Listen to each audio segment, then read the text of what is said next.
നിമിഷപ്രിയയുടെ മോചന ശ്രമത്തിൽ ഇടപെടുന്നതിൽ നിന്ന് കാന്തപുരത്തെയും അഡ്വക്കേറ്റ് സുഭാഷ് ചന്ദ്രനെയും വിലക്കണമെന്ന ഹർജി പിൻവലിച്ച് കെ എ പോൾ. ഹർജി തള്ളുമെന്ന സുപ്രീം കോടതിയുടെ മുന്നറിയിപ്പിനെ തുടർന്നാണ് ഹർജി പിൻവലിക്കാൻ കെ എ പോൾ തീരുമാനിച്ചത്.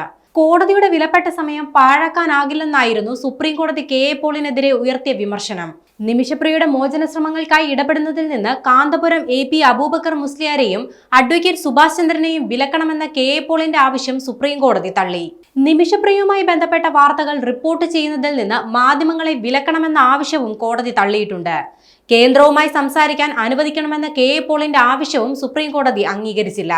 നിമിഷപ്രിയയുടെ മോചന ശ്രമവുമായി ബന്ധപ്പെട്ട കാര്യങ്ങൾ കേന്ദ്ര സർക്കാർ ചെയ്തുകൊള്ളുമെന്നും പ്രശസ്തിക്ക് വേണ്ടിയാണോ ഹർജിയെന്നും കെ എ പോളിനോട് സുപ്രീം കോടതി ചോദിച്ചു. നിമിഷപ്രിയയുടെ മോചനവുമായി ബന്ധപ്പെട്ട് നടക്കുന്ന കോടികളുടെ പണപ്പിരിവ് വൻ തട്ടിപ്പാണെന്ന് കേന്ദ്രം സംശയം പ്രകടിപ്പിച്ചിരുന്നു. നിമിഷപ്രിയയ്ക്ക് വേണ്ടി കുടുംബവുമായി ചർച്ച ചെയ്തെന്ന് അവകാശപ്പെട്ട് രംഗത്ത് വന്ന K A Paul, Jacob Cheruvally, Samuel Jerome തുടങ്ങിയവരുടെ നീക്കങ്ങളിൽ കേന്ദ്രം സംശയം പ്രകടിപ്പിക്കുകയും ചെയ്തു. സമൂഹ മാധ്യമങ്ങൾ വഴി കോടികളുടെ പണപ്പിരിവിനാണ് ഇവർ ശ്രമിക്കുന്നത്. ഇത്തരം പണപ്പിരിവ് തട്ടിപ്പാണെന്ന് കേന്ദ്ര വിദേശകാര്യ മന്ത്രാലയം വ്യക്തമാക്കിയിട്ടും പിന്മാറിയിട്ടില്ല.